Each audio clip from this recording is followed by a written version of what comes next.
کہ 3 مرتبہ قرآن مجید میں یہ الفاظ آئے ہیں، هو الذی ارسل رسولہ بالہدی ودین الحق لیظہرہ علی الدین کلہ، وہی ہے اللہ جس نے بھیجا ہے اپنے رسول صلی اللہ علیہ وسلم کو 2 چیزیں دے کر، الہدی ہدایت کاملہ قرآن حکیم، اور دین حق ایک سچا نظام، عادلانہ نظام، اللہ کا نظام دین حق، تاکہ اسے غالب کریں پورے کے پورے دین پر یا تمام ادیان پر۔ یہ الفاظ قرآن مجید میں 3 دفعہ آئے ہیں، سورہ توبہ آیت نمبر 33، سورہ فتح آیت نمبر 28، سورہ صف آیت نمبر 9۔ اب اس میں معلوم ہوا کہ حضور صلی اللہ علیہ وسلم 2 چیزیں دے کر بھیجے گئے، ایک الہدی جس میں ہدایت کامل ہو گئی، جس پر ہماری گفتگو ہو چکی ہے، دوسرے دین حق، اور دین حق بھی تکمیل پا گیا حضور پر، جیسے کہ سورہ مائدہ کی آیت میں نے آپ کو سنائی، الیوم اکملت لکم دینکم واتممت علیکم نعمتی ورضیت لکم الاسلام دینا، آج کے دن میں نے تمہارے لیے تمہارے دین کو کامل کر دیا اور تمہارے لیے اپنی نعمت ہدایت کا اتمام کر دیا، اور اب ہمیشہ کے لیے تا قیام قیامت میں راضی ہو گیا ہوں کہ تمہارے لیے دین اسلام ہے۔ اسی حوالے سے میں نے مزید سورہ آل عمران کی 2 آیات کا حوالہ دیا، ان الدین عند اللہ الاسلام، اللہ تعالیٰ کے نزدیک معتبر دین، مقبول دین صرف اسلام ہے۔ اور نفی کے انداز میں بھی کہا گیا، وَمَن يَبْتَغِ غَيْرَ الْإِسْلَامِ دِينًا فَلَن يُقْبَلَ مِنْهُ، جو کوئی اسلام کے سوا کسی دین کو اختیار کرے گا وہ اس کی جانب سے قبول نہیں کیا جائے گا۔ اس کے علاوہ میں نے سورہ حجرات کی آیت نمبر 14 کا بھی حوالہ دیا ہے کہ جس میں ایمان اور اسلام کا ایک فرق واضح کیا گیا ہے۔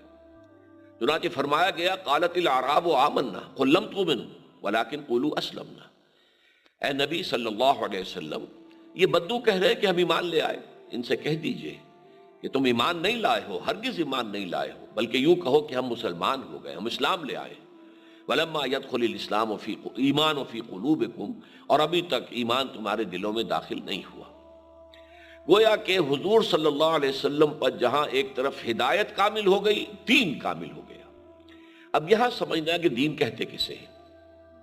دیکھیں عربی زبان میں دین کا جو بنیادی مفہوم ہے وہ ہے جزا و سزا۔ ہم کہتے ہیں مالک یوم الدین، جو جزا و سزا کے دن کا مختار مطلق ہے۔ یہ دین جو ہے اصل میں اسی سے ایک لفظ بنا ہے، دین، قرض۔ وہ قرض وہ شے ہے جو واپس آتی ہے، جیسے کسی عمل کی جزا یا سزا آتی ہے واپس اس عمل کے کرنے والے کی طرف لوٹتی ہے، اسی طرح قرض ہے، اس کے مقابلے میں ہبہ ہے، ہدیہ ہے، یہ واپسی کے لیے نہیں ہوتا، دین واپسی کے لیے ہوتا ہے۔ تو یہ در حقیقت جزا و سزا کے لیے بنیادی لفظ ہے جو قرآن مجید میں آیا۔ چنانچہ ایک سورہ مبارکہ کا آپ کو معلوم ہے آغاز ہے، ارأیت الذی یکذب بالدین، کیا تم نے دیکھا اس شخص کو کہ جو دین کا انکار کرتا ہے، جزا و سزا کا انکار کرتا ہے۔ اچھا ظاہر بات ہے کہ جزا و سزا کسی قانون کے تحت ہوتی ہے، جزا ہے تو اس قانون کے مطابق زندگی گزاری گئی ہے اور اس کی خدمت کی گئی ہے اس نظام کی، تو اچھا بدلہ ملے گا، اور اگر اس کی خلاف ورزیاں کی گئی ہیں، قوانین توڑے گئے تو سزا ملے گی۔ اسی سے یہ قانون کے معنی میں آ گیا۔ اور ظاہر بات ہے کہ قانون دینے والا کوئی ہوتا ہے، شارع کون ہے، قانون ساز کون ہے؟ وہ ظاہر بات ہے کہ جو شخص کا بھی یہ اختیار ہے کہ وہ قانون بنائے، وہ ہے کہ جس کے لیے کہا جائے گا کہ یہ اس کا دین ہے۔ قرآن مجید میں یہ لفظ سورہ یوسف میں آیا۔ حضرت یوسف علیہ السلام کے پاس جب ان کے چھوٹے بھائی بنیامین آئے ہیں تو وہ انہیں اپنے پاس روکنا چاہتے تھے، لیکن یہ ہے کہ جو قانون تھا بادشاہ کا نظام، وہ انہیں اس کی اجازت نہیں دیتا تھا۔ مَا كَانَ لِيَأْخُذَ أَخَاهُ فِي دِينِ الْمَلِكِ، بادشاہ کا نظام کیا تھا وہاں؟ اصل میں حضرت یوسف علیہ السلام بادشاہ تو نہیں تھے، بادشاہ تو وہ تھا جس نے خواب دیکھا تھا، جس کی تعبیر حضرت یوسف علیہ السلام نے بتائی تھی، اور اس نے پھر آپ کو ایک بہت بڑا عہدہ دیا تھا، اور گویا کہ یوں سمجھیے وزیر اعظم کہہ لیجئے، وزیر خوراک کہہ لیجئے، جو بھی اس کو کہنا چاہیں، وہ ان کو عہدہ دیا گیا۔ لیکن ظاہر بات ہے کہ نظام وہاں، قانون جو تھا وہ بادشاہ کا تھا، اس بادشاہ کے قانون میں ان کے لیے گنجائش نہیں تھی کہ اپنے بھائی کو روک سکتے۔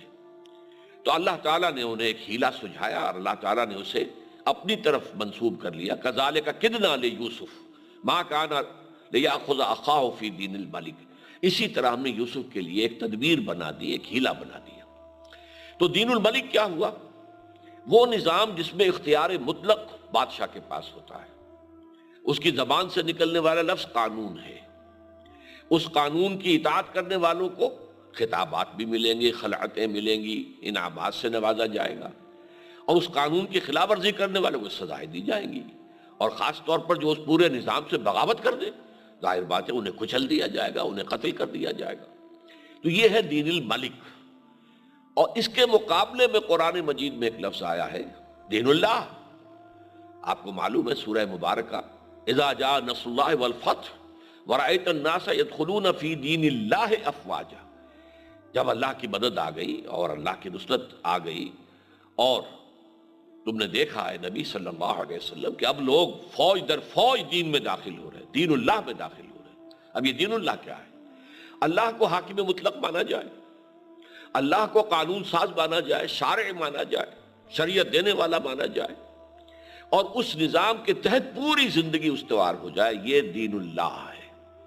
تو دین الملک کے مقابلے میں دین اللہ۔ اب آج کے حوالے سے میں ایک اصطلاح آپ کے سامنے لا رہا ہوں، اور وہ ہے دین الجمہور۔ آج کی پوری دنیا میں جسے کہ سب سے زیادہ عمدہ نظام سمجھا جاتا ہے جمہوریت، وہ اصل میں کیا ہے؟ دین الجمہور، کیونکہ وہاں اصل اختیار جمہور کے پاس ہے۔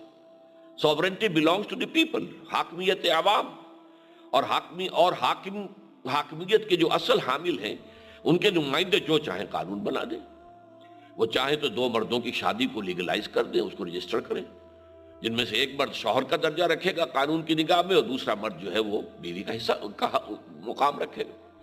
تو ان کو اختیار ہے، جو چاہیں شراب پر پابندی لگا دیں، چاہے شراب کی کھلی اجازت دیں، چاہے زنا جو ہے اس کے اوپر کوئی سزا دے، چاہے کہہ دے کہ زنا بالرضا ہے تو قطعاً کوئی جرم نہیں ہے، کوئی سزا نہیں ہے۔ گویا کہ اختیار مطلق ہوتا ہے جمہور کے نمائندوں کا، اس کے تحت جو پورا نظام بنے گا، جو پولیٹیکو سوشو اکنامک سسٹم جو بنے گا، وہ دین الجمہور ہوگا۔ تو آج کی دنیا میں دین الجمہور ہے جس کا رواج ہے۔ اب میں آتا ہوں اس بات کی طرف کہ یہ دین کے نظام میں بھی، جیسے کہ میں نے عرض کیا تھا کہ ہدایت میں بھی ارتقا ہوا تدریجاً، یہ ہدایت ترقی کرتے ہوئے اپنے نقطہ عروج کو قرآن حکیم میں الہدا کی شکل میں دنیا کے سامنے آ گئی۔ اسی طرح دین کے معاملے میں بھی ارتقا ہوا ہے۔ دیکھیے ایک زمانہ وہ تھا کہ لوگ غاروں میں رہتے تھے، اب وہاں کوئی میونسپلٹی بھی نہیں تھی، کوئی سڑکوں کی صفائی بھی نہیں تھی، کوئی نالیاں نہیں تھی کہ انہیں صاف کرنا ہو، کوئی نظام تھا ہی نہیں سرے سے، بلکہ ہر جو ہے غار کا مالک وہ گویا کہ مختار مطلق تھا۔ I am the monarch of all I survey، میں جو چاہوں کروں اپنی غار کے اندر، کوئی مجھ سے پوچھنے والا نہیں، لہذا وہاں نظام کوئی نہیں تھا۔ اور جب نظام نہیں تھا تو گویا کہ افراد کو بہت زیادہ آزادی حاصل تھی۔ اب اس کے بعد تمدنی ارتقاء کا پہلا مرحلہ آیا، قبائلی نظام۔ ایک قبیلہ ہے، تم اس قبیلے کو بلونگ کرتے ہو، تمہارے قبیلے کا فلاں سردار ہے، تمہیں اس سردار کی اطاعت کرنی ہوگی، تمہارے قبیلے کی یہ ریت ہے، یہ رسم ہے، یہ رواج ہے، تمہیں اس کی پابندی کرنی ہوگی۔ یہ قبائلی نظام ہے، یہ گویا کہ سوشل ایولیوشن، عمرانی ارتقاء کا پہلا مرحلہ ہے۔ اب یہاں آپ نے دیکھا کہ اب وہ آزادی پر قدغنیں لگ گئیں، جو قبیلے کا سردار ہے اس کا حکم آپ کو اچھا لگے نہ لگے ماننا ہوگا، کوئی رسم ہے، ریت ہے، رواج ہے اپنے قبیلے کی، آپ کو ذاتی طور پر وہ پسند نہ ہو تب بھی آپ کو پابندی کرنی پڑے گی۔ تو جیسے جیسے نظام کا ارتقاء ہوا، انسان کی انفرادی پابندی کم ہوتی گئی اور اجتماعی پابندی بڑھتی چلی گئی۔ اب اس کے بعد اگلا سٹیج آیا جسے ہم کہتے ہیں سٹی سٹیٹس، شہری ریاستیں۔ ایک شہر میں 3 قبیلے، 4 قبیلے، 5 قبیلے آ کر آباد ہو گئے۔ اب ہر قبیلہ اپنی جگہ پر مکمل یونٹ ہے، اس کا سردار ہے اور اس کا حکم جو ہے وہ قبیلہ مانتا ہے۔ لیکن یہ جو 3، 4، 5 قبیلے ایک شہر میں رہ رہے ہیں، ان کے درمیان معاملہ کس بنیاد پر ہوگا؟ تو یہاں سے اب سوال پیدا ہوا، کچھ نہ کچھ دستور ہونا چاہیے۔ یعنی قبائل کے درمیان اگر کوئی جھگڑا اٹھے تو کیا طے ہوگا، کس طرح ہوگا، کس طریقے سے معاملات طے کیے جائیں گے۔ ایک قبیلے کا آدمی دوسرے قبیلے کے آدمی کو قتل کر دے تو پھر کیا دیت ہوگی، کیا اس کا خون بہا ہوگا؟ تو کوئی نہ کوئی، چاہے وہ لکھا ہوا نہ ہو، لیکن ایک دستور کی شکل دنیا کے اندر پیدا ہو گئی۔ اب میں ان چیزوں کی مثال دیتا ہوں آپ کو سیرت النبی سے علی صاحب الصلاۃ والسلام۔ مکہ ایک قبیلے کا شہر تھا، مکے میں صرف قرشی رہ سکتے تھے، قریش، یا قریش کے حلیف، کسی نہ کسی قرشی سردار کا حلیف بن کر کوئی شخص مکے میں ٹھہر سکتا تھا، یا قریش کے غلام، اور کوئی چوتھا قسم کا آدمی مکے میں نہیں رہ سکتا تھا۔ یہ ایک قبیلہ تھا، اور اس میں ان کا دار الندوہ بھی تھا، مشورے بھی کرتے تھے، اس لیے کہ گھرانے تو کئی تھے نا، قبیلہ تو ایک ہے، اس میں گھرانے ہیں، جیسے ہمارے ہاں وٹو قبیلہ ایک بڑا قبیلہ ہے، اس میں مانے کے، لالے کے، شامت کے، فجے کے، یہ مختلف جو ہیں گھرانے ہیں۔ اس طرح قریش کے اندر یہ بنو امیہ ہیں، یہ بنو ہاشم ہیں، یہ بنو عدی ہیں، یہ بنو تیم ہیں، تو اس طریقے سے ان کے جو ہے وہ گھرانے موجود تھے، لہذا انہوں نے ایک دار الندوہ بنا رکھا تھا، اس میں وہ بیٹھ کر فیصلے کرتے تھے۔ لیکن مدینہ منورہ جو ہے وہ اصل میں ایک ہائر سٹیج تھی سوشل ایولیوشن کی، جو حضور کے زمانے میں تھی، اور وہ یہ کہ وہاں 5 قبیلے رہتے تھے۔ 2 وہ تھے جنہیں ہم کہیں گے سنز آف دی سوائل، اوس اور خزرج۔ 3 تھے یہودی قبیلے جو وہاں آ کر آباد ہو گئے تھے۔ وہ 3 یہودی قبیلے جو ہیں وہ بھی ان قبائل میں سے، اوس اور خزرج میں سے کسی نہ کسی کے حلیف ہوتے تھے۔ اب ان کے مابین ایک بات طے تھی مثال کے طور پر کہ اگر اوس کا آدمی خزرجی کو قتل کرے گا تو وہ 1/3 دیت دے گا، یعنی فرض کیجئے کہ پھر وہ 100 اونٹ دے گا خون بہا کے طور پر، یعنی اگر کوئی اوسی کسی خزرجی کو قتل کرے گا تو 3 گنا دیت دے گا، 300 اونٹ دے گا فار ایگزامپل۔ خزرجی اوسی کو قتل کرے گا تو صرف 100 اونٹ دے گا، دیت کم ہوگی۔ اب آپ سوچئے کہ اوسی نوجوانوں کے خون کھولتا ہوگا کہ کیا ہماری جان کی قیمت جو ہے وہ خزرجی جوان کی قیمت سے کم ہے؟ لیکن بہرحال آپ کو رہنا ہے، یہاں مدینے میں رہنا ہے، خزرج کا قبیلہ بڑا تھا اور یہ چھوٹا قبیلہ تھا، آپ کو ماننا پڑے گا۔ اس کے بعد اگلی سٹیج آئی ہے، اور یہ بھی حضور کے زمانے تک مکمل ہو چکی تھی، اور وہ کیا تھی؟ عظیم امپائرز، عظیم مملکتیں وجود میں آئیں۔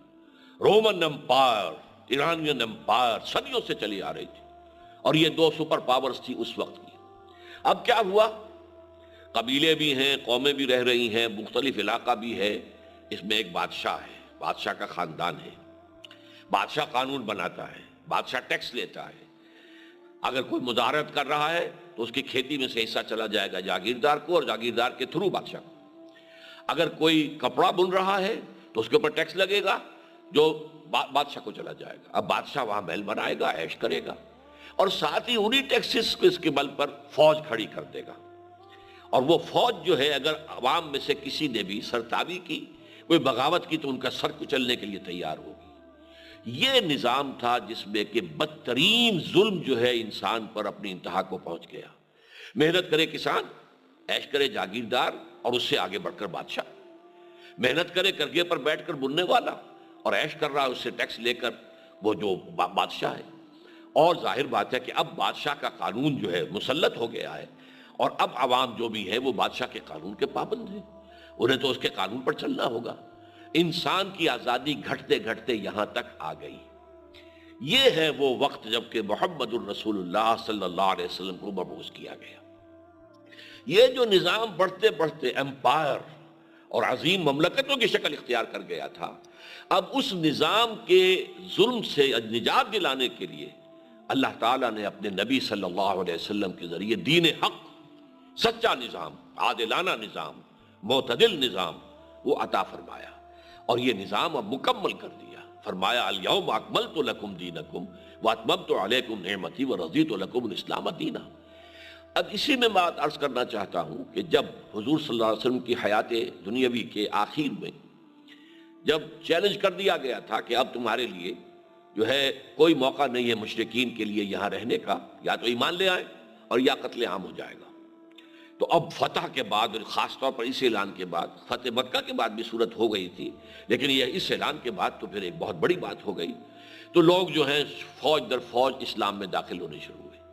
لیکن ان میں سے سب کے سب مومن نہیں تھے۔ یہی وجہ ہے کہ سورہ حجرات کے اندر کہا گیا قالت الاعراب آمنا قل لم تؤمنوا ولکن قولوا اسلمنا۔ یہ بدو کہہ رہے ہیں کہ ہم ایمان لے آئے، نبی ان سے کہیے تم ایمان نہیں لائے، اس مغالطے میں نہ رہو، اس غلط فہمی میں نہ رہو، تم یوں کہو کہ ہم اسلام میں آ گئے، نظام میں داخل ہو گئے، نظام کی بالادستی ہم نے قبول کر لی، اللہ کی حاکمیت، اللہ کے رسول کی جو ہے بالادستی ہم نے تسلیم کر لی. تو اس نظام میں تو تم آ گئے ہو، لیکن مومن اس وقت بنو گے جبکہ ایمان تمہارے دلوں کے اندر کھپ جائے گا. وَلَمَّا يَدْخُلِ الْإِيمَانُ فِي قُلُوبِكُمْ، ابھی تک ایمان تمہارے دلوں میں داخل نہیں ہوا.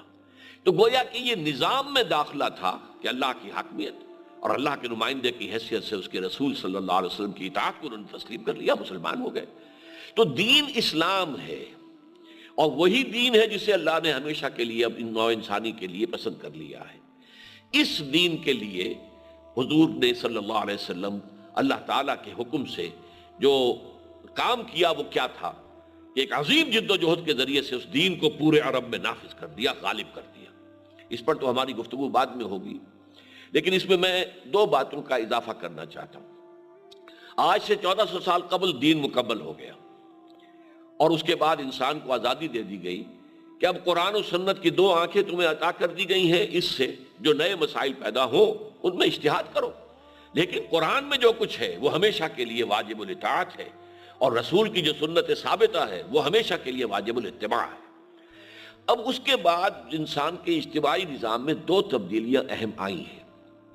ایک پہلی تبدیلی آئی انڈسٹریل ریولوشن، جبکہ ایک مشین ایجاد ہوئی اور مشینوں کے ذریعے سے مزدوروں نے وہاں کام کرنا شروع کیا تو معاشی نظام کے اندر ایک قدم اوپر آ گیا. اسی طریقے سے دوسری تبدیلی کیا آئی کہ ریاست اور ہے، حکومت اور ہے. کسی ریاست کے رہنے والے وہ اصل میں جو وفادار ہوتے ہیں وہ ہوتے ہیں اپنی ریاست کے. حکومت تو ریاست کا ایک انتظامی ادارہ ہے، ریاست کو چلانے والا ادارہ ہے.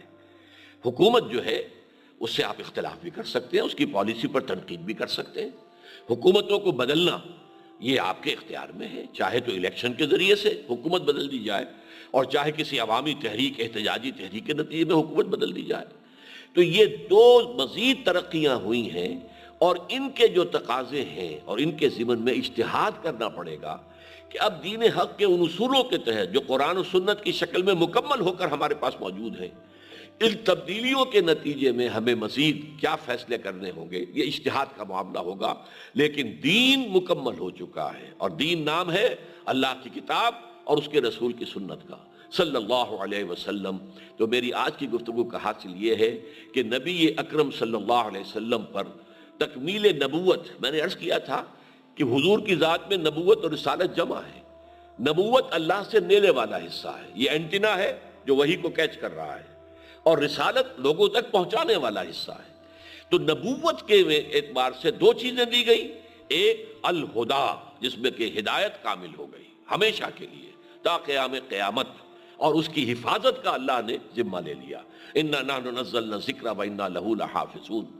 اور اسی طریقے سے دین مکمل ہو گیا. اجتماعی نظام کے اندر جو مختلف مسئلے پیدا ہوتے ہیں، عورت اور مرد کے درمیان کیا حقوق و اختیارات کا کیا توازن ہو، اسی طریقے سے انتظام کرنے والی حکومت اور جن کا انتظام کیا جا رہا ہے عوام، ان کے مابین حقوق اور اختیارات کی کیا تقسیم ہو. اسی طریقے سے ایک مالک ہے کارخانے کا اور ایک مزدور ہے جو وہاں کام کر رہے ہیں، ان کے مابین جو اس سے پیداوار ہو رہی ہے اس کے منافع میں کتنا حصہ ہونا چاہیے. یہ مسائل ہیں جو بڑے ٹیڑھے ہیں، لیکن اس کے لیے اصول جو ہیں وہ اس دین حق میں دے دیے گئے ہیں. اللہ تعالی ہمیں اس دین کامل کو اپنے ملک پاکستان میں اولاً اور پھر کل عالم انسانیت پر غالب کرنے کی توفیق عطا فرمائے. حضور پر جیسے نبوت کی تکمیل ہوئی ایسے ہی رسالت کی بھی تکمیل ہوئی. تکمیل رسالت کا مظہر اول کیا ہے؟ وہ یہ کہ آپ اللہ کے واحد پہلے اور آخری رسول ہیں جو پوری نوع انسانی کے لیے بھیجے گئے. آپ سے پہلے جتنے انبیاء آئے وہ اپنی اپنی قوموں کی طرف، اپنے اپنے علاقوں کی طرف، اپنے اپنے ملکوں کی طرف بھیجے گئے. یہی وجہ ہے کہ آپ دیکھتے ہیں قرآن مجید میں حضرت نوح کی بات ہو، اِنَّا أَرْسَلْنَا نُوحًا إِلَىٰ قَوْمِهِ، قوم کی طرف بھیجا. حضرت ہود علیہ السلام کی بات ہو تو ان کے بارے میں فرمایا وَإِلَىٰ عَادٍ أَخَاهُمْ هُودًا، قوم عاد کی طرف ہم نے ان کے بھائی حضرت ہود علیہ السلام کو بھیجا. وَإِلَىٰ ثَمُودَ أَخَاهُمْ صَالِحًا، اور قوم سمود کی طرف ہم نے ان کے بھائی حضرت صالح کو بھیجا. وَإِلَىٰ مَدْيَنَ أَخَاهُمْ شُعَيْبًا، اور مدین کی طرف ہم نے بھیجا ان کے بھائی شعیب علیہ الصلاۃ والسلام۔ تو یہ اصل میں ابھی تک یہ علاقائی یا قومی نبوتوں کی شکل میں تھی، اور یہی وجہ ہے کہ قرآن مجید میں ان کی دعوت جب آتی ہے تو یا قوم کے الفاظ سے آتی ہے، یا قوم اعبدوا اللہ ما لکم من الہ غیرہ، اے میری قوم کے لوگوں، اللہ کی پرستش اور بندگی کرو، عبادت کرو، تمہارا کوئی معبود اس کے سوا نہیں ہے۔ یہی بات حضرت نوح نے کہی، یہی حضرت ہود نے کہی، یہی حضرت صالح نے کہی، یہی حضرت ابراہیم نے کہی، یہ حضرت موسیٰ نے کہی۔ قوم کے لیے بھیجے گئے اور قوم کو انہوں نے یہ دعوت دی۔ اس حوالے سے پہلے اور آخری رسول ہیں محمد صلی اللہ علیہ وسلم، کہ جن کی بعثت ہوئی ہے پوری نوع انسانی کے لیے۔ یہاں تک کہ میں آپ سے عرض کر دوں کہ اگرچہ دنیا میں عیسائیت بھی بہت پھیلی ہے، بلکہ تعداد کے اعتبار سے دنیا میں عیسائیوں کی تعداد مسلمانوں سے زائد ہے، لیکن یہ ہے کہ حضرت عیسیٰ علیہ السلام پوری نوع انسانی کے لیے نہیں بھیجے گئے تھے۔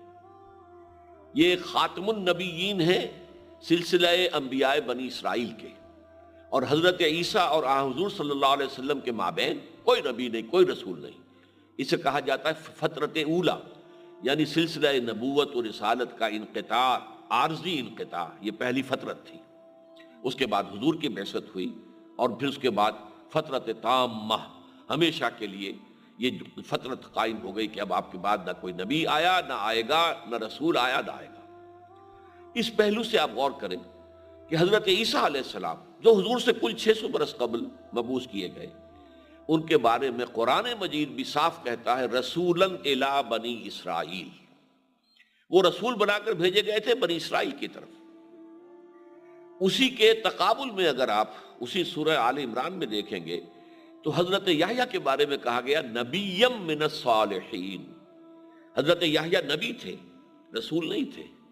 حضرت عیسیٰ رسول تھے، اور رسول کسی قوم کی طرف مبعوث ہوتا ہے، لہذا رسولاً الی یہ ہونا ضروری ہے۔ الی مدین اخاہم شعیبا، الی عاد اخاہم ہودا، الی ثمود اخاہم صالحا علیہم الصلاۃ والسلام۔ تو ہم نے بھیجا ہے حضرت عیسیٰ کو، سورہ آل عمران میں فرمایا کہ ہم نے بھیجا ہے رسولاً الی بنی اسرائیل، اور یہ بات بڑی اہم ہے کہ حضرت عیسیٰ علیہ الصلاۃ والسلام یہ کہہ کر گئے تھے کہ میں صرف اسرائیل کے گھرانے کی کھوئی ہوئی بھیڑوں کی تلاش میں آیا ہوں۔ یہ الفاظ آج بھی انجیل میں موجود ہیں، اور یہ وہ اناجیل جو ان کے نزدیک کینونیکل ہیں اہل عیسائیت کے، ان سب کے نزدیک جو 4 اناجیل اربعہ جو ہیں جنہیں وہ کینونیکل کہتے ہیں، قابل اعتماد، قابل وثوق، اور اس کے علاوہ 100 سے زائد اور بائبلز ہیں جنہیں وہ اپوکریفیکل کہتے ہیں کہ جن کے اوپر ہمارا اعتماد نہیں ہے۔ تو یہ کینونیکل بائبلز کے اندر ہے کہ میں صرف بنی اسرائیل کی کھوئی ہوئی بھیڑوں کی تلاش میں آیا ہوں۔ اسی طریقے سے جب انہوں نے اپنے حواریین کو بھیجا ہے کہ اب جاؤ تبلیغ کرو، اور بڑے پیارے الفاظ کہے تم نے مفت پایا ہے، مفت تقسیم کرو۔ میں نے تم سے کوئی اجرت نہیں لی، تمہیں جو تعلیم دی، تربیت دی، میں نے کوئی اجرت تو نہیں لی، اسی طریقے سے تم جاؤ اب عام کرو، لیکن تم یہ پیغام صرف اسرائیلیوں تک محدود رکھو گے۔ اگرچہ اس کے لیے جو الفاظ موجودہ انجیلوں میں ہیں وہ میرے نزدیک محرف ہوں گے، ان میں کوئی نہ کوئی جو ہے تبدیلی ہوئی ہے، وہ الفاظ حضرت عیسیٰ علیہ السلام کی جو شان اور عظمت ہے اس کے ساتھ پوری طرح مناسبت نہیں رکھتے۔ انہوں نے یہ کہا تھا، الفاظ جو کہے جاتے ہیں انجیل میں، کہ کیا کوئی شخص اپنے بچے کے حصے کی روٹی کتوں کے آگے پھینکتا ہے؟ تو گویا کہ غیر یہود کو انجیل کی اس عبارت کی روح سے حضرت عیسیٰ علیہ السلام نے کتے قرار دیا۔ معاذ اللہ، میں اس کا کوئی امکان تسلیم نہیں کرتا۔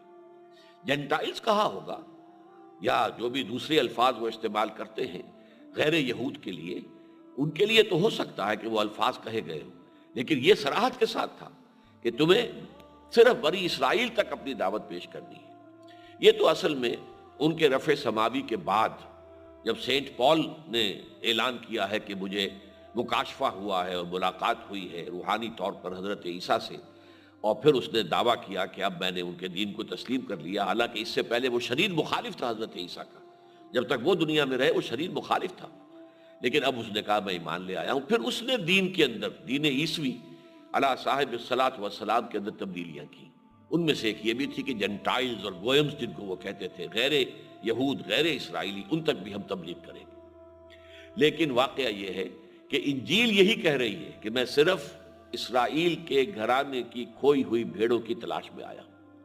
یہ صرف محمد الرسول اللہ صلی اللہ علیہ وسلم، جن کے بارے میں میں نے تو آپ کے سامنے قرآن مجید کی 3 آیات رکھی کہ حضور سے فرمایا گیا صلی اللہ علیہ وسلم، سورہ انبیاء کی آیت نمبر 107 ہے، وَمَا أَرْسَلْنَاكَ إِلَّا رَحْمَةً لِلْعَالَمِينَ. ابھی تک نبوت کی رحمت جو چلی آ رہی تھی وہ علاقائی تھی، قومی تھی، رسالت قوموں کی طرف، قبیلوں کی طرف، علاقوں کی طرف. لیکن اب اے نبی ہم نے آپ کو تمام جہانوں کے لیے یا تمام جہان والوں کے لیے رحمت بنا کر بھیجا. اب رحمت کی تکمیل ہو گئی ہے آپ پر. وما ارسلناک الا رحمت للعالمین. اس سے بھی زیادہ صریح الفاظ جو ہے وہ سورہ سبا کی آیت نمبر 28 میں ہے. وما ارسلناک الا کافۃ للناس بشیرا ونذیرا. اے محمد صلی اللہ علیہ وسلم، فداہ آباؤنا و امہاتنا، ہم نے نہیں بھیجا ہے آپ کو مگر تمام نوع انسانی کے لیے بشیر و نذیر بنا کر. یہ بہت ہی واضح الفاظ ہے، بہت کلیئر. اور تیسرا جو میں نے حوالہ دیا تھا وہ سورہ اعراف کی آیت ہے. اس میں فرمایا گیا قل، اے نبی کہہ دیجئے، یا ایھا الناس، اے لوگو، انی رسول اللہ الیکم جمیعا، میں تم سب کی طرف اللہ کا رسول بن کر آیا. یہ بات ہے اپنی جگہ پر کہ آپ کی رسالت کی 2 حیثیتیں ہیں بعثت کی. ایک بعثت خصوصی ہے الی اہل العرب، اس لیے کہ آپ ان میں سے تھے، ان کی زبان بول رہے تھے، انہی کی زبان میں قرآن نازل ہو رہا تھا. یہ بعثت خصوصی تھی. ان تک تو دین کی دعوت پہنچانا، حجت قائم کر دینا آپ کو بنفس نفیس یہ آپ کے ذمہ تھا، لازم تھا. اور جزیرہ نما عرب کی حد تک دین کو قائم اور غالب کر دینا یہ آپ کا فرض منصبی تھا. لیکن آپ کی ایک بعثت عامہ ہے، بعثت عمومی ہے، وہ ہے پوری نوع انسانی کی طرف، تمام انسانوں کی طرف. یا ایھا الناس انی رسول اللہ الیکم جمیعا. اس کے ضمن میں ایک بہت پیارا خطبہ آتا ہے نبی اکرم صلی اللہ علیہ وسلم کا. اگرچہ یہ خطبہ میرے علم کی حد تک حدیث کی کتابوں میں نہیں ہے، لیکن یہ کہ نہج البلاغہ جو بڑی ایک اہم کتاب ہے، اور اس میں جو حضرت علی رضی اللہ تعالی عنہ کے مکاتیب اور آپ کے خطبات جو ہیں وہ جمع کیے گئے ہیں. لیکن شروع میں خطبات نبوی کا ایک چھوٹا سا باب ہے. ان میں جو خطبہ دیا گیا ہے، اور میرا گمان ہے واللہ عالم کہ جب حضور کو یہ حکم ہوا کہ اے نبی صلی اللہ علیہ وسلم فاصدع بما تؤمر، اب آپ ڈنکے کی چوٹ جو ہے اپنی دعوت کا آغاز کر دیجیے. بلکہ اس سے بھی پہلے سمجھیے کہ جب آپ سے کہا گیا کہ وانذر عشیرتک الاقربین، ابھی آپ اپنے قریبی رشتہ داروں کو خبردار کریں، تو آپ نے حضرت علی رضی اللہ تعالی عنہ کو حکم دیا کہ ایک دعوت کا اہتمام کرو، دعوت طعام کا، اور تمام بنو ہاشم کو اس میں مدعو کر لو. وہ تمام بنی ہاشم آ گئے، کھانا کھایا. اس کے بعد حضور کھڑے ہوئے اپنی دعوت پیش کرنے کے لیے. تو وہاں لوگ جو موجود تھے ان میں ابو لہب پیش تھا. انہوں نے ہوٹنگ کی، شور مچایا، سیٹیاں بجائیں، اور کچھ سننے کے لیے تیار نہیں ہو گئے، چلے گئے. گویا کہ حضور کی یہ پہلی اٹیمپٹ ناکام ہو گئی.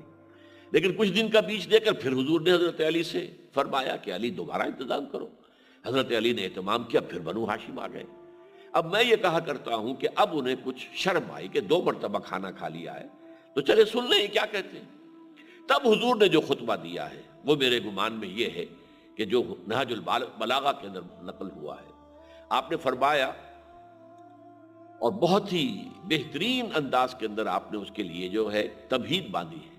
ان الرائد لا یکذب اہلہ. دیکھو لوگوں، تم جانتے ہو کسی قافلے کا رہنما جو اگلی منزل کی خبر دیتا ہے وہ کبھی اپنے قافلے والوں کو دھوکہ نہیں دیا کرتا. اس میں آپ نے گویا کے لیے اپنی تمثیل صحیح بیان کر دی، اپنی تشبیہ، کہ میں تمہارے قافلہ انسانیت کی اگلی منزل آخرت کی خبر دینے کے لیے بھیجا گیا ہوں. تو جیسے قافلے کی اگلی منزل کا تعین رائد کرتا ہے کہ اب اس کے بعد وہ جگہ آ جائے گی جہاں چارہ ہوگا، پانی ہوگا، وہاں پڑاؤ ڈال سکیں گے. رائد اگر دھوکہ کرے تو پورا قافلہ برباد ہو جائے گا صحرا کے اندر. تو ان الرائد لا یکذب اہلہ واللہ لو کذبت الناس جميعا ما کذبتکم ولو غررت الناس جميعا ما غررتکم. یہ فصاحت اور بلاغت کا بھی شاہکار ہے. خدا کی قسم اگر بالفرض میں تمام نوع انسانی سے جھوٹ بول سکتا تب بھی تمہیں کبھی جھوٹ نہ دیتا، جھوٹ نہ بولتا تم سے. اور اگر میں تمام نوع انسانی کو دھوکہ دے سکتا تب بھی کبھی تمہیں تو دھوکہ نہ دیتا. You are my kith and kin. تم میرے اعزا و اقارب ہو، تم میرا خاندان ہو، تم بنو ہاشم میں سے ہو، میں بھی بنو ہاشمی کا ایک فرد ہوں. تو میں کبھی تمہیں دھوکہ نہ دیتا۔ اس تمہید کے بعد پھر اپنی دعوت پیش کی، واللہ الذی لا الہ الا ہو، قسم ہے اس اللہ کی جس کے سوا کوئی معبود نہیں۔ گویا کہ توحید کا معاملہ آ گیا۔ اب آپ نے توحید کے بعد رسالت کا، انی لرسول اللہ الیکم خاصۃ والی الناس کافۃ، میں یقیناً اللہ کا رسول ہوں تمہاری طرف بالخصوص اور پوری نوع انسانی کی طرف بالعموم۔ یہی وہ بات جو میں نے ابھی آپ کو بتائی تھی کہ آپ کی ایک بعثت خصوصی ہے الی اہل العرب، ایک بعثت عمومی ہے الی جمیع الناس۔ ان دونوں بعثتوں کے جو ہے ان کو فرق کو اپنے ذہن کے اندر رکھیے، اس لیے کہ یہ بات پھر ہماری اگلی بحثوں میں اس کا حوالہ آئے گا۔ اس کے بعد آپ نے اصل دعوت جو تھی، اس لیے کہ نبی کی پہلی دعوت یا نبی کی دعوت کا نقطہ آغاز ہوتا انذار آخرہ، آخرت کا انذار، جیسے کہ سورہ مدثر میں آیا ہے، یا ایھا المدثر قم فانذر وربک فکبر، اے لحاف میں لپٹ کر لیٹنے والے صلی اللہ علیہ وسلم، وفداہ آباؤنا و امہاتنا، اب کمر کس لیجئے، کھڑے ہو جائیے، اور کھڑے ہو کر کیا کرنا ہے؟ پہلا کام آپ کا انذار ہے، خبردار کرو لوگوں کو کہ یہ زندگی صرف یہی زندگی نہیں ہے، مرنے کے بعد تم دوبارہ اٹھا لیے جاؤ گے، تمہارا حساب کتاب ہوگا اس زندگی کے اعمال کا، اور پھر تمہیں جزا و سزا ملے گی۔ اگرچہ اس کا آخری منزل جو ہے آپ کی رسالت کا جو ہدف ہے آخری، وَرَبَّكَ فَكَبِّرْ، اپنے رب کی کبریائی کا اعلان کرو، دین حق کے غلبے کا اعلان کرو، اور اس کی جد و جہد کرو۔ بہرحال یہ جو انذار تھا وہ جس خوبصورت الفاظ میں اس خطبے میں آیا ہے، واللہ لتموتن کما تنامون، خدا کی قسم تم سب پر موت وارد ہو جائے گی جیسے کہ تم روزانہ رات کو سو جاتے، ثم لتبعثن کما تستيقظون، پھر تمہیں لازماً اٹھا لیا جائے گا روز قیامت کو جیسے کہ تم روزانہ صبح کو بیدار ہو جاتے ہو، ثم لتحسبن بما تعملون، پھر تمہارا حساب لیا جائے گا جو تم کچھ کر رہے ہو، اچھائی کر رہے ہو، برائی کر رہے ہو، خیر کر رہے ہو، شر کر رہے ہو، لوگوں کے حقوق ادا کر رہے ہو یا غصب کر رہے ہو، یہ سب کا حساب کتاب ہوگا۔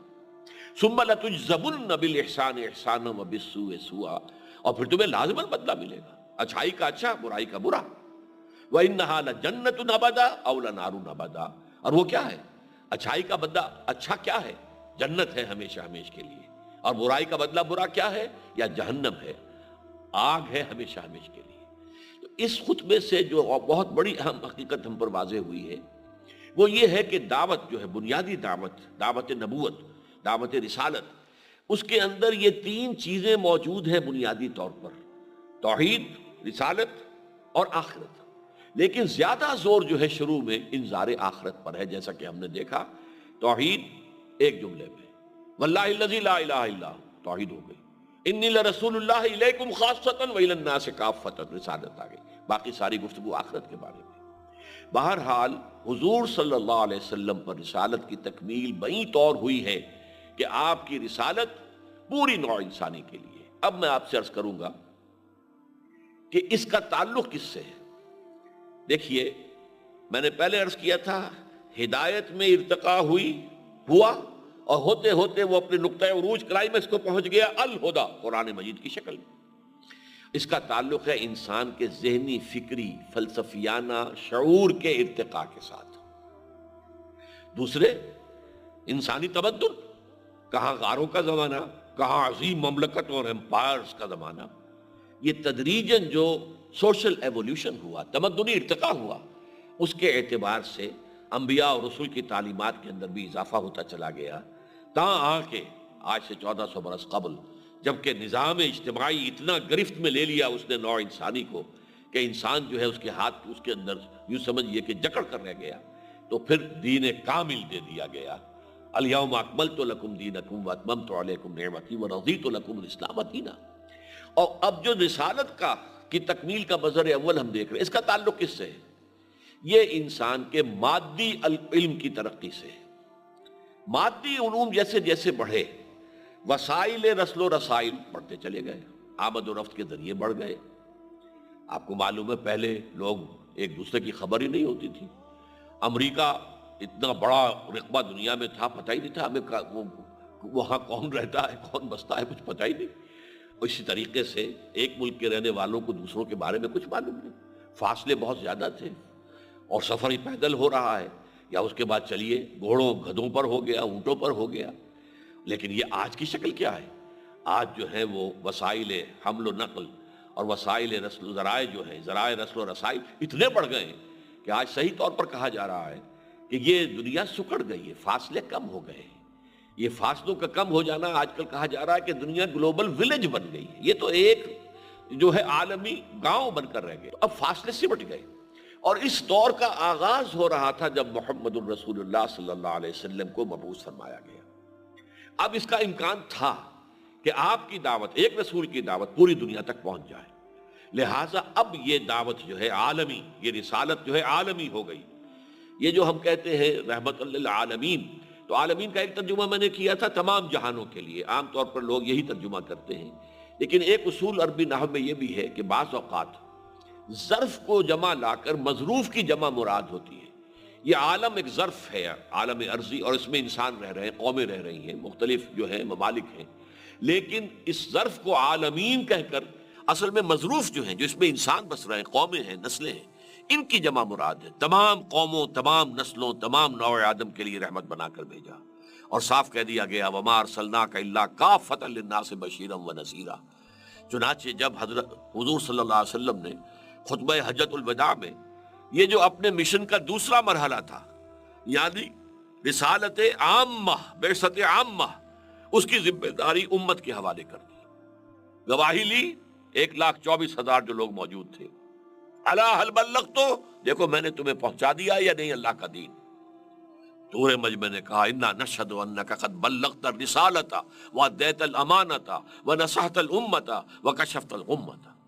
ہم گواہ ہیں حضور، ہم سب گواہ ہیں. آپ نے رسالت کا حق ادا کر دیا، آپ نے امانت کا حق ادا کر دیا، آپ نے امت کی خیر خواہی کا حق ادا کر دیا، آپ نے تاریکی کے سارے پردے چاک کر دیے. پھر آپ نے فرمایا، آسمان کی طرف انگشت شہادت کا اشارہ کیا، پھر لوگوں کی طرف، اللہم اشہد، اللہم اشہد، اللہم اشہد، اے اللہ تو بھی گواہ رہے. اب فرمایا آپ نے فَلْيُبَلِّغِ الشَّاهِدُ الْغَائِبَ، اب پہنچائیں وہ جو یہاں ہیں ان کو جو یہاں نہیں ہیں. جو یہاں نہیں ہیں، یہ اس قدر جامع الفاظ ہیں کہ جو اس وقت وہاں موجود نہیں تھے، دنیا میں تھے، وہ سب بھی آپ کی امت ہیں، امت دعوت ہیں. یہ جسے ہم امت کہتے ہیں وہ امت اجابت ہے. امت محمد صلی اللہ علیہ وسلم وہی مانا کہ جنہوں نے حضور کی رسالت کو تسلیم کیا. لیکن امت دعوت تو پوری نوع انسانی کو دینی ہے. تو امت دعوت جو اس وقت بھی تھی، پوری دنیا کے انسان ان تک بھی پہنچانا تھا. اور تا قیام قیامت جتنے بھی انسان دنیا میں آئیں گے ان تک بھی پہنچانے کی ذمہ داری امت کے کاندھے پر ڈال کر، اور جسے ہم کہتے ہیں سائی آف ریلیف، گویا کہ حضور نے ایک اطمینان کا سانس لیا کہ اب میری ذمہ داری ختم ہو گئی ہے. اللہ تو بھی گواہ رہے، یہ گواہ ہیں کہ میں نے ان تک تیرا دین پہنچا دیا، تیرا پیغام پہنچا دیا. اب ان کا کام ہے کہ آگے پہنچائیں اور اپنے امتی ہونے کے اعتبار سے جو فرائض ان پر عائد ہوتے ہیں انہیں ادا کریں. اللہ تعالی ہمیں حضور صلی اللہ علیہ وسلم کے امتی ہونے کے ناطے جو ہماری ذمہ داریاں ہیں اور جو فرائض ہیں ان کا ادراک اور شعور عطا فرمائے، اور ہمت دے کہ ہم ان ذمہ داریوں کو ادا کرنے کے لیے کمر کس لیں. اقول قولی ھذا واستغفر اللہ لی ولکم ولسائر المسلمین والمسلمات.